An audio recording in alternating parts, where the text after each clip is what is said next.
There you are. There's my lucky summoner. I bring you good news, sweet mortal. For tonight is your lucky night. I am known by many names, but most call me Tiamat, the Mother Superior. I am the very first succubus, and have reigned as their queen since before the stars lit the sky. I've been quenching desires for 1,000 lifetimes. Whatever you imagine, I can make it happen. You like what you see? I'd be a little offended if you didn't. You're gawking, my darling. It's okay. Look all you want. Oh, I can see that glint in your eyes, and that mischievous little twinkle.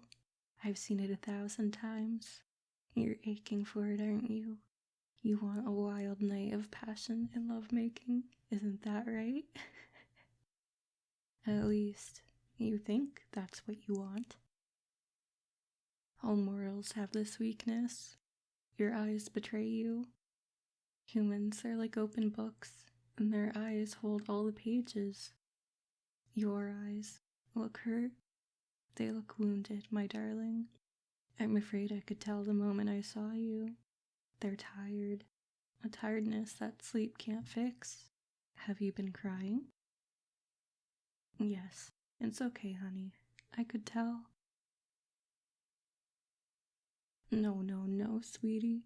I am not making fun of you. You don't have to tell me what's wrong. I understand it could even hurt to say it out loud. Your spirit feels so weak, like it's been crushed under the weight of the world. What should be a great roaring flame is now just dying embers. A little bit of lovemaking wouldn't be able to fix that.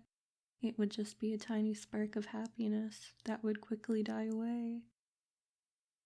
Tonight, if you don't mind, I'd like to take care of you. I think that would really help. Is that okay, sweetheart?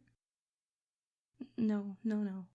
I know we succubi have a certain reputation, but in the same way you humans have dirty secrets, we have sweet ones. Every succubi in my realm hides a little wholesome habit they don't want anyone to know about.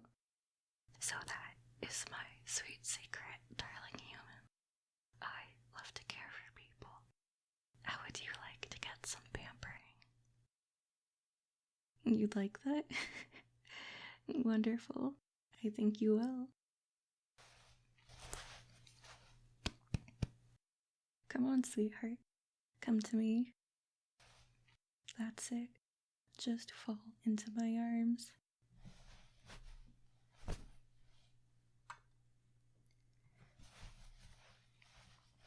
That's it. No, of course you're not too heavy for me. I'm made of sterner stuff than that. Shall I play with your hair? Of course I will, honey.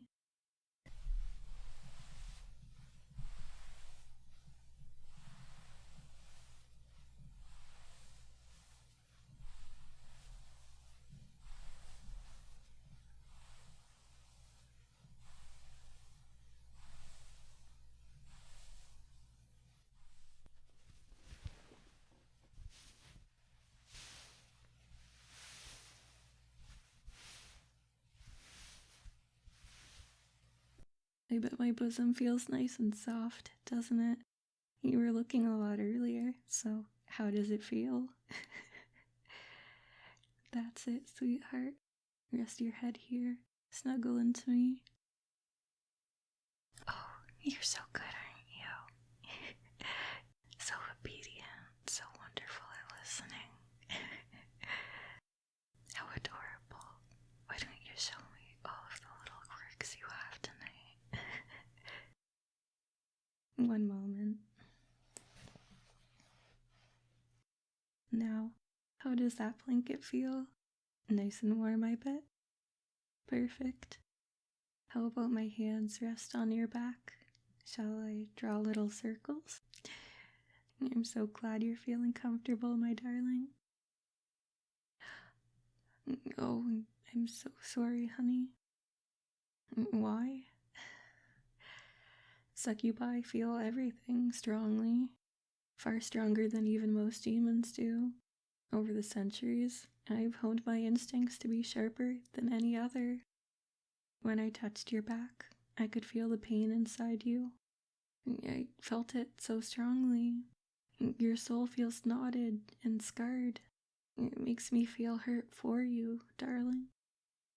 Beneath the pain, though, I feel such love inside you, warmer than any fire. You don't deserve to hurt this way. Every part of me wants to take care of you, to wrap you up in my wings and shield you from the world. For this little moment between the two of us, can I do that for you? Thank you. It would be my honor. Watch this. I told you I could do anything. Don't be afraid, sweetheart. That little fire beside you is under my control. It can't go anywhere without my say-so. Doesn't it feel warm? My wings too. It's winter here after all, so I need to keep you nice and cozy. I can see your little eyes starting to close.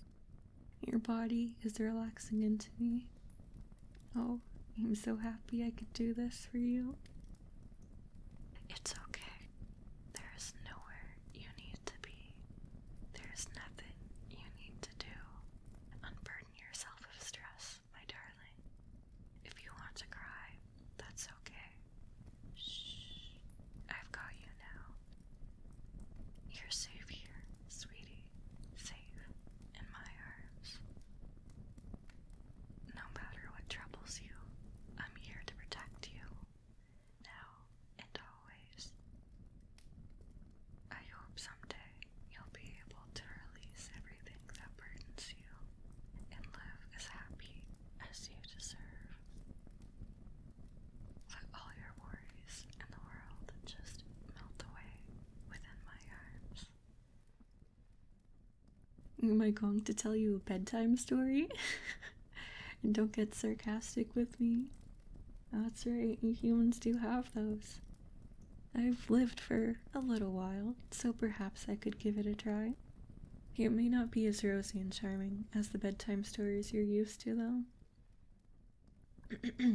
As I said before, I am the very first succubus. The first demons didn't appear in a puff of smoke, you know. Once, they weren't even demons at all. They were angels. For the first stars, before planets or galaxies, there we were. Troublemakers, they called us. The ones who couldn't be trusted. One day, though, we made our last mistake. That was it, and we were all thrown kicking and screaming out of heaven. No matter how hard we fought back, all of us fell. I was there. I watched my great white wings turn black. The horns came next, and then the tail. It felt like years before we hit the bottom. The dark pit, it was called. A place where even light doesn't dare to enter. Then up we came. On wings as black as midnight, we flew back to heaven. Angry, bitter, and ashamed. Convinced that we were right. We had revenge in our hearts, with all our savage weapons ready.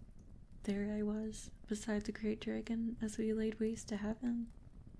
I roared with laughter, cutting down angels on a horse made of bones. Words like wicked and cruel were redefined because of us. In the end, of course, we eventually lost. Perhaps that was a good thing. I was different then, harsh, raw, and unchained. I was thirsty for blood and revenge. We all were. Since then, only some of us have realized that all that murder was pointless. After all this time, there's still some angel left in me. It's fallen, but it's still there. What's that? Aren't all horses made of bones? Look, don't get slick with me. You know what I mean. I spilled that blood eons ago, but I still feel guilty. It's like writing in the sand that the waves can never wash away. That's very true. What happened in the past cannot be changed. It's forever locked into place. There's no use worrying about what I can't control. All I can do now is act to improve my present and my future. Yes, I think you're right. You're very wise for a human. You know, I think being with you is improving my present. Don't you agree? Oh, don't get all shy. I'm only teasing you. There's something I'd like to tell you. I hardly ever do this, you know?